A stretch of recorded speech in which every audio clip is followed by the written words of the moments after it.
Hello बच्चों, स्वागत है आप सबका आपके अपने परिवार यूट्यूब चैनल एग्जामिनेट क्लासेस में। आज हम एनटीपीसी में जो 21/03/2021 के स्टेज वन में जो मैथ का सवाल पूछा गया था उसमें से 10 बेहतरीन सवाल आपको हम आज सोल्व करवाने वाले हैं। ठीक है, वो भी सिर्फ शॉर्ट ट्रिक के माध्यम से। ठीक है, इसमें डिटेल नहीं देखेंगे, कैसे शॉर्ट ट्रिक से जल्दी एग्जाम में आए हुए सवाल को आप सोल्व करेंगे, इस पे हम बात करेंगे। तो चलिए हम देखते हैं आज का पहला सवाल। 10 सवाल जो है जो हम छाट करके लाए हैं, बहुत ही बेहतरीन सवाल है। तो चलिए इसको हम सोल्व करते हैं। देखिए, पहला क्वेश्चन है कैलकुलेशन का क्वेश्चन है। ठीक है, इसको कैसे आप जल्दी कीजिएगा। तो देखिए, 371 भागा 16 है। 371 भागा कितना है तो 16 है। 371 भागा कितना है 16 है। अब यहाँ से देखिए 371 वाला में कितना दशमलव के बाद अंक है, दशमलव के बाद 5 अंक है। तो दशमलव के बाद 5 अंक कब होगा, जब बट्टा में 1 पे 5 को क्या होगा, 0 होगा। जब बट्टा में 1 पे 5 को क्या होगा, 0 होगा। अब यहाँ से देखिए 16 वाला में दशमलव के बाद कितना अंक है तो 3 अंक है। तो दशमलव के बाद 3 अंक कब होगा, जब भागा में 1 पर कितना 0 होगा, 3 0 होगा। 1 पे कितना 0 होगा तो 3 0 होगा। अब यहाँ से देखिए भागा में है, किस में है, भागा में है। तो 3 0 से 3 0 क्या हो जाएगा, कट जाएगा। अब देखिए 337 बटा कितना हो जाएगा तो 16 गुना 100। 337 बटा कितना हो जाएगा, 16 गुना 100 हो जाएगा। जब 16 से 371 में भागा दीजिएगा, देखिए कितना हो जाएगा, 371 बटा 100 गुना 16 हो जाएगा।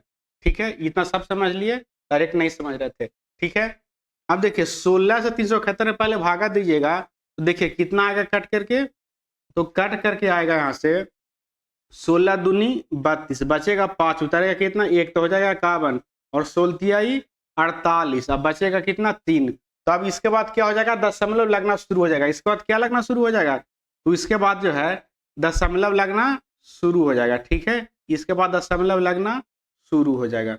इसके बाद दशमलव लगना शुरू हो जाएगा। लेकिन नीचे बटा में क्या है, 100 है। नीचे बटा में क्या है, 100 भी है। तो नीचे बटा में अगर 100 है, यहाँ तो ऊपर जो हम लाए तो सिर्फ 16 से भागा दे करके लाए ना, और नीचे बटा में क्या है, 100 है। जब भागा में 100 है यानी 2 0 नीचे है, तो दशमलव जो है 2 अंक और इधर क्या हो जाएगा, खिसक जाएगा। तो कितना आ जाएगा आंसर यहाँ से, तो 0.23 और इधर जो भी दशमलव के बाद आएगा उससे हमको कोई मतलब, हमको केवल आंसर फाइंड करना है। ठीक है, अब देखिए 0.23 किस में है, देखिए शुरू में इसमें नहीं है, दशमलव का कितना है 0 है, तो ये आंसर नहीं होगा। देखिए दशमलव से पहले 2 3 1 है, तो ये भी नहीं होगा। यहाँ देखिए दशमलव से पहले कितना है 2 है, और दशमलव के बाद किससे शुरू हो रहा है, 3 से शुरू हो रहा है, तो ये भी नहीं होगा। यहाँ देखिए दशमलव के बाद 2 3 से शुरू हो रहा है, यहाँ भी देखिए दशमलव के बाद 2 3 से शुरू हो रहा है। Option C is correct answer हो जाएगा। ठीक है, तो चलिए अब नेक्स्ट क्वेश्चन को सोल्व करते हैं। 3 अंकों वाली ऐसी कितनी संख्याएं हो सकती हैं जो 7 से विभाज्य है। 3 अंकों वाली कह रहा है, कितना वाली कह रहा है, 3 अंकों वाली।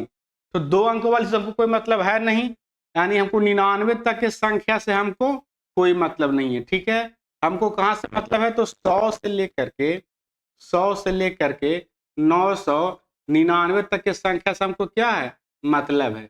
ठीक है, हमको 99 तक की संख्या जो 2 अंकों की संख्या उससे कोई मतलब नहीं है। तो कहां तक जाएगा, 3 अंकों की सबसे बड़ी संख्या कितना है, तो 999 है। तो 999। ठीक है, हमको मतलब किससे नहीं है, तो 99 तक की संख्या से मतलब है, जिसको हम क्या करेंगे, घटा लेंगे। ठीक है, अब दोनों में 7 से भागा दे दीजिए, वही हमारा क्या हो जाएगा, आंसर हो जाएगा। तो भागा देने के बाद कितना आएगा, तो एक मतलब 7, 2 तो हो जाएगा 29, 7 को 28, 1 तो हो जाएगा 19, 7 दूनी 14 यानी 142।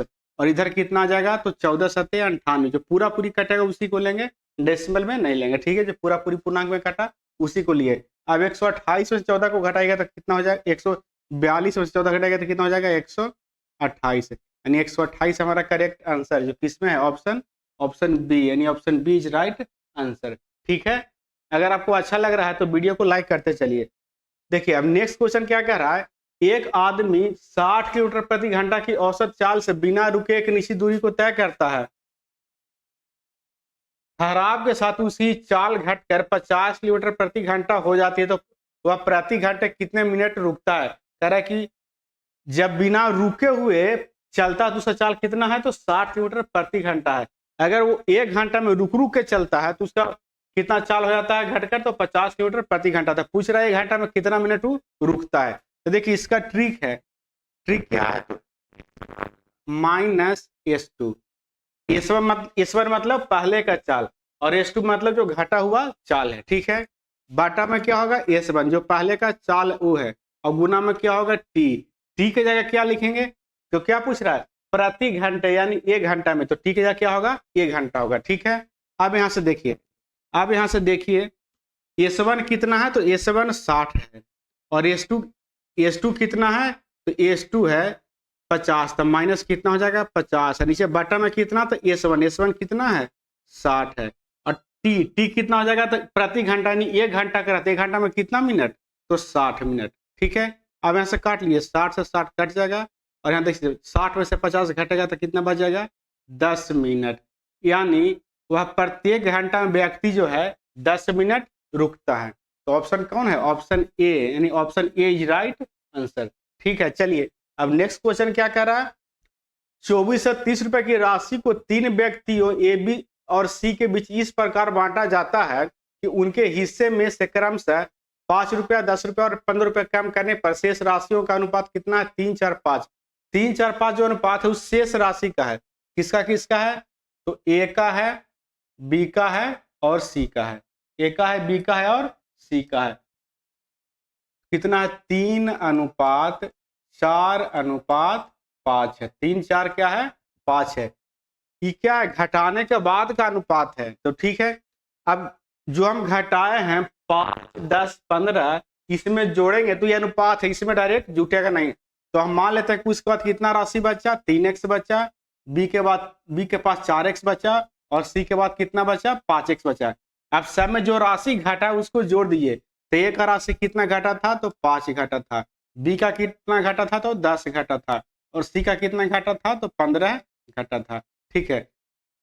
अब देखिए जो पहले उसका राशि था टोटल इतना राशि उसके पास, तीनों के पास था, लेकिन क्वेश्चन में दिया कि कितना था, 2430 था।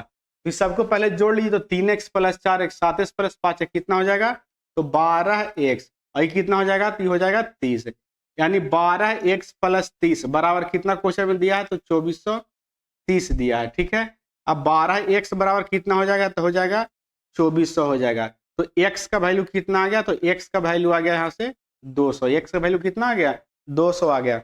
अब पूछ क्या रहा है, तो पूछ रहा है कि C का हिस्सा ज्ञात कीजिए। तो C का हिस्सा कितना है, तो C का हिस्सा है 5x + 15, तो 5 × 200 और प्लस 15 कितना आ जाएगा, तो 1015। 1015 ऑप्शन किस में है, तो ऑप्शन बी, यानी option B is right answer, ठीक है। चलिए अब नेक्स्ट क्वेश्चन की ओर बढ़ते हैं, क्वेश्चन नंबर 5 की ओर। एक मीनार की ऊंचाई 200√3 मीटर है, इसके पाद से 200 मीटर की दूरी पर स्थित एक बिंदु से इसके शीर्ष का उन्नयन कोण ज्ञात कीजिए, ठीक है। शीर्ष का उन्नयन कोण ज्ञात कीजिए, शीर्ष का उन्नयन कोण ज्ञात कीजिए। तो यहां से देखिए, जैसे हम मान लेते हैं कि क्या है, मीनार है, ये क्या है, ए और बी, ए बी एक क्या है, मीनार है। इसका ऊंचाई कितना दिया है, तो 200√3 मीटर दिया, 200√3 मीटर है, ठीक है। इसके पाद बिंदु मतलब इसके बेस से, इससे बेस से 200 मीटर की दूरी पर, यानी दूरी कितना है, तो ये दूरी है 200 मीटर। ये दूरी कितना है, 200 मीटर की दूरी पर स्थित एक बिंदु से इसके उन्नयन कोण कब बनता है, जब नीचे से ऊपर ताकते हैं, ठीक है। और अवनयन कोण कब बनता है, जब ऊपर से नीचे ताकते हैं। तो देखिए यहां से अगर ऊपर की ओर ताकेगा, यहां से ऊपर की ओर ताकेगा, तो उन्नयन कोण कहां बनेगा, यहाँ पे बनेगा। यहाँ पे मानते हैं क्या बनता है, थीटा बनता है। मान लिया क्या बन रहा है, थीटा बन रहा है।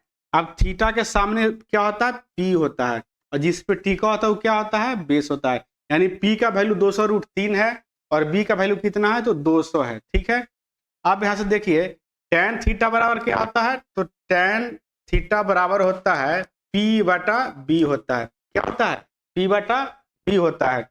तो यहां से tan थीटा कितना हो जाएगा, तो tan थीटा हो जाएगा, P कितना है, तो 200√3 है, और B कितना है, तो B है 200, B कितना है, 200 है।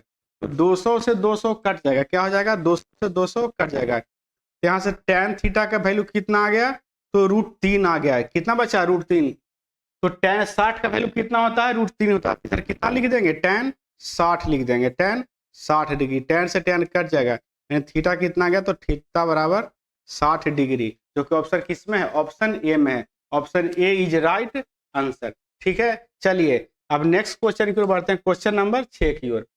अब देखिए यहाँ से 6 के पावर 61, 6 के पावर 62, 6 के पावर 63, 6 के पावर 64 और 6 के पावर कितना है 65 है। कह रहा इस किससे पूर्णतः विभाज्य है। तो इस तरह के सवाल जहां भी आपको देखे, इसमें क्या कीजिएगा, सबसे पहला काम कि जो सबसे कम पावर है उसको कॉमन ले लीजिए। तो सबसे कम पावर कितना है, 6 के पावर 61 है। तो अगर हम 6 के पावर 61 को बाहर कर देते हैं, 6 के पावर 61 को यानी कॉमन ले लेते हैं, तो इधर अंदर में कितना बच जाएगा, तो अंदर में बच जाएगा, यहाँ बच जाएगा 1 और फिर कितना बच जाएगा 6 के पावर 1 प्लस 6 के पावर 2 प्लस 6 के पावर 3 और प्लस कितना बच जाएगा 6 के पावर 4 बच जाएगा। अब देखिए 1 का वैल्यू तो 1 होता है, 6 के पावर 1 का वैल्यू कितना होगा 6 होगा। यहाँ से देखिए 6 के पावर 2 का वैल्यू कितना होगा 36 होगा, और 6 के पावर 2 का वैल्यू कितना हो जाएगा, तो 216 हो जाएगा। और 6 के पावर 3 का वैल्यू कितना होगा 216 होगा। और 6 के पावर 4 में 6 के पावर 4 का वैल्यू कितना होगा, तो इसमें 6 से गुना कीजिएगा तो 1200 कितना हो जाएगा 96 प्लस कितना हो जाएगा 1296। इस सब को जोड़िएगा तो 1500 कितना आएगा 55 आएगा। सबको जोड़िएगा तो कितना आएगा 1555 आएगा। अब देखिए इस तरह कोई ऑप्शन तो है नहीं, इस तरह कोई ऑप्शन तो है नहीं, नहीं तो 6 के पावर 61 ऑप्शन में है, नहीं 1555 ऑप्शन है। तो देखिए 1555 किससे कट रहा है, तो 1555 जो है 5 से कट रहा है। ठीक है, 1555 किससे कट रहा है 5 से कट रहा है। और 6 के पावर 61 को अगर हम 6 गुना 6 के पावर 60 लिख दें तो कोई दिक्कत नहीं होगा। ठीक है, तो 6 जो है किससे कटेगा, तो 6 जो है 3 से कट रहा है। 6 किससे कट रहा है 3 से कट रहा है। तो देखिए अभी भी ऑप्शन नहीं है, नहीं तो ऑप्शन में 3 है, नहीं ऑप्शन में 5 है। तो अब कैसे आंसर फाइंड करेंगे, तो इसको देखिए 6 और 3 का एलसीएम ले लीजिए, 6 और 3 का एलसीएम यहाँ से लीजिएगा, माफ कीजिएगा 3 और 5 का एलसीएम लीजिएगा तो कितना आ जाएगा, तो इसका एलसीएम आ जाएगा, एलसीएम इसका हो जाएगा कितना, तो 15। यानी 6 के पावर 61, 6 के पावर 62, 6 के पावर 63, 6 के पावर 64 और प्लस 6 के पावर 65 किससे कटेगा, तो 15 से कटेगा। Option C is right answer इस ऑप्शन के अनुसार। ठीक है, चलिए अब नेक्स्ट क्वेश्चन की ओर बढ़ते हैं। √5 प्लस √3 बटे में √5 माइनस √3 बराबर a प्लस b √15, तो a का मान कितना होगा। देखिए इस तरह क्वेश्चन आपको दिखे तो सबसे पहले इसको रेशनलाइज कीजिएगा। किससे कीजिएगा, तो इसके जो पावर प्लस है तो माइनस है, तो प्लस वाला पावर यानी माइनस उसको प्लस में करके यही सेम रखेंगे, √5 और √3 इसको सेम रखेंगे, बीच सिर्फ बीच में क्या होगा प्लस होगा और ऊपर नीचे क्या कर देंगे गुना कर देंगे। जब ऊपर नीचे गुना कीजिएगा तो ऊपर देखिए 5 प्लस √5 प्लस √3 से गुना होगा तो कितना हो जाएगा, यहाँ से स्क्वायर हो जाएगा। और नीचे किससे गुना होगा, तो √5 प्लस √3 से, तो a प्लस b और a माइनस b हो जाएगा। तो इसका वैल्यू क्या होता है a square minus b square होता है, यानी यहाँ भी स्क्वायर चढ़ जाएगा और यहाँ भी स्क्वायर चढ़ जाएगा। क्या किए हम, तो नीचे जो √5 माइनस √3 है उसका साइन चेंज करके √5 प्लस √3 से ऊपर भी गुना किए और नीचे भी गुना किए। ऊपर गुना कीजिएगा तो हो जाएगा √5 प्लस √3 के दी होल स्क्वायर और नीचे हो जाएगा √5 के स्क्वायर माइनस √3 के स्क्वायर। अब देखिए इसका वैल्यू कितना हो जाएगा, ऊपर जब सोल्व कीजिएगा तो कितना आ जाएगा 8 प्लस 2√15, 8 प्लस 2√15 और नीचे कितना हो जाएगा, तो 5 √5 का स्क्वायर 5 और माइनस √3 का स्क्वायर 3, 5 माइनस 3 कितना हो जाएगा, तो 2 हो जाएगा। ठीक है, और बटे में कितना बराबर कितना है a प्लस b√15 है, a प्लस b कितना है, तो 15 है। अब यहाँ से देखिए यहाँ से काट लीजिएगा 4 और 2 से 2 कट जाएगा, कितना आ गया 4 प्लस √15 बराबर a प्लस b√15। ठीक है, अब देखिए पूछ क्या रहा है, पूछ रहा है a का वैल्यू, तो a का जगह कितना है, तो 4 है, a बराबर कितना आ गया, तो 4 आ गया, यानी a बराबर 4 जो ऑप्शन ए में है, यानी option A is correct answer. ठीक है, चलिए अब नेक्स्ट क्वेश्चन की ओर बढ़ते हैं। x minus 1/x equal to √21 है, तो x square plus 1/x square into x plus 1/x का वैल्यू क्या होगा। अगर x माइनस 1/x का वैल्यू दिया है, x माइनस 1/x का वैल्यू दिया है, तो x square plus 1/x square क्या होता है, तो होता है के स्क्वायर प्लस 2। क्या होता है, के स्क्वायर प्लस 2। और x माइनस 1/x है और पावर सेम में केवल साइन चेंज करके पूछ रहा है, x प्लस 1/x, तो इसका वैल्यू क्या होता है, तो अंडर रूट के स्क्वायर प्लस 4 होता है। अंडर रूट के स्क्वायर प्लस 4 होता है। तो एक्स स्क्वायर प्लस 1/x का स्क्वायर का वैल्यू कितना हो जाएगा, तो के स्क्वायर प्लस 2, यानी 21 का स्क्वायर कीजिएगा तो 21 प्लस 2 कितना हो जाएगा, 23 हो जाएगा। और इसका वैल्यू कितना हो जाएगा, इसका वैल्यू कितना हो जाएगा, इसका वैल्यू हो जाएगा यहाँ से अंडर रूट के स्क्वायर। अंडर रूट के स्क्वायर, तो अंडर रूट 21 का स्क्वायर कीजिएगा तो कितना आ गया, 21। अब प्लस कितना है, 4, तो 21 प्लस 4 कितना हो जाएगा, 25। 25 का वर्गमूल कितना होगा, 5 होगा। और गुने में कितना है, तो 23 है। 23 बचे 15 से, यानी 115, जो कि ऑप्शन किस में है, option A is right answer. अब नेक्स्ट क्वेश्चन की ओर बढ़ते हैं। आज का लास्ट क्वेश्चन है, आज का लास्ट क्वेश्चन है, निम्न में से कौन सी संख्या 11 से विभाज्य है। देखिए 11 से विभाज्यता का नियम आप दो तरह से चेक कर सकते हैं। एक तो अल्टरनेट डिजिट वाला है, अल्टरनेट ले लीजिए और जोड़ लीजिए और उसका क्या कर लीजिए, घटा लीजिए। ठीक है, ये भी छोटा छोटा अगर एग्जाम्पल है इसके लिए ठीक है। अब देखिए 1 प्लस 2 कितना, 3, 3 1 4, 4 1 कितना हो जाएगा, 5। और इसका अल्टरनेट कितना होगा, तो 1 प्लस 0, 1 प्लस 2 कितना हो जाएगा, 3। इसका अंतर लीजिएगा तो कितना आ जाएगा, 2 आ जाएगा। अंतर लेते हैं, ठीक है। अगर पहले छोटा वाला था बाद में था बड़ा वाला, तो माइनस नहीं लिखते, सिर्फ अंतर लिखते। तो अंतर कितना है, 2 है, तो 2 11 से कटेगा, नहीं कटेगा। इसका मतलब है कि ऑप्शन ए जो है 11 से नहीं कटेगा। ठीक है, अब ऑप्शन बी को देखिए, अल्टरनेट जोड़िएगा तो 1 1 2, 2 2 4, 4 1 कितना हो जाएगा, तो 4 1 हो जाएगा 5। इधर कितना हो जाएगा, 2 0 2 1 कितना हो जाएगा, 3 हो जाएगा। इसका भी अंतर कितना आ गया, 2 आ गया। इसका मतलब है 2 11 से नहीं कटेगा, तो ऑप्शन बी जो है 11 से नहीं कटेगा। ठीक है, अब ऑप्शन सी में देखिए, ऑप्शन सी में देखिए तो 1 1 कितना हो जाएगा, 2 2 1 3, 3 1 कितना हो जाएगा, 4 हो जाएगा। और यहाँ से कितना हो जाएगा, तो 2 और 0 2 और 2 कितना हो जाएगा, तो 4। तो 4 माइनस 4 कितना आ गया, 0 आ गया। अगर 0 आ गया तो 0 में अगर आप 11 से भाग दीजिएगा तो क्या होगा, कट जाएगा, यानी 0 से पूरा पूरी भाग लग जाएगा। इसका मतलब ये हुआ कि ऑप्शन सी जो है, यानी 12 10 121 जो है 11 से क्या होगा, पूरी तरह से विभाज्य होगा। तो आज का आपको क्वेश्चन कैसा लगा और इसके सोल्व करने का ट्रिक आपको अगर अच्छा लगा तो हमारे वीडियो को लाइक कर लीजिए। अगर हमारे चैनल को अभी तक सब्सक्राइब नहीं किए हैं तो सब्सक्राइब कर लीजिए। इसी तरह का वीडियो आपको हमेशा मिलता रहे ट्रिक वाली। तब तक के लिए धन्यवाद।